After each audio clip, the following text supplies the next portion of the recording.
আসসালামু আলাইকুম। আবারও ছাত্র হত্যা। এখন এই মাত্র দেখলাম আমার ছাত্র ভাইয়ের লাশ নিয়ে অন্য ছাত্ররা আন্দোলনকারীরা মিছিল করে ওদের ক্যাম্পাসে ঢুকে যাচ্ছে। এই দিন দেখার জন্য আমাদের জন্ম হয়েছিল এই স্বাধীন দেশে। আমাদের সেনাবাহিনী আজ কোথায়?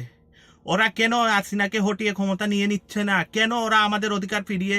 ওরা আমাদের ট্যাক্সের টাকায় চলে, ওরা আমাদের ট্যাক্সের টাকায় সুন্দরী মেয়েদের বিয়ে করে দামি দামি গাড়িতে নিয়ে ঘুরে ফেরায়। এদের কি জন্ম হয়েছে শুধু এই সুন্দরী মেয়েদের বিয়ে করে ঘুরে বেড়ানোর জন্য? দেশ রক্ষা করবে কে? এদেশের জনগণকে রক্ষা করবে কে? ট্যাক্সের টাকা খাচ্ছিস তোরা, তোরা ট্যাক্সের টাকা খাচ্ছিস, কিন্তু তোরা জনগণকে রক্ষা করতে এগিয়ে আসছিস না। আপনারা গণভবন ঘিরে ফেলুন, আন্দোলনকারীদের বলছি গণভবন ঘিরে ফেলুন, হাসিনাকে তাড়িয়ে তাড়িয়ে ওকে দেশ থেকে তাড়িয়ে দিন। আর এই সেনানিবাস, প্রত্যেকটা সেনানিবাস ঘিরে ফেলুন, এদেরকে বাধ্য করুন, এদেরকে বেরিয়ে আসতে, যেন এই নির্যাতনকারীদের কাছ থেকে এরা আমাদেরকে রক্ষা করে। এরা কি? এরা ট্যাক্স, এরা দালাল। এরা কাদের?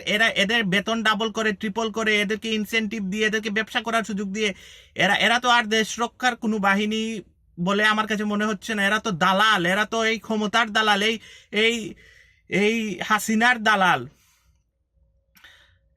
আমি এই আমি আমাদের বীর বীর ভাইদের আমি সফলতা কামনা করি। আর এই এই এই দালালদের উদ্দেশ্যে বলবো, তোরা তোরা আর কত ট্যাক্সের টাকা খেয়ে কত ঘুমাবি? কত সুন্দরী মেয়েদের নিয়ে ঘুমাবি?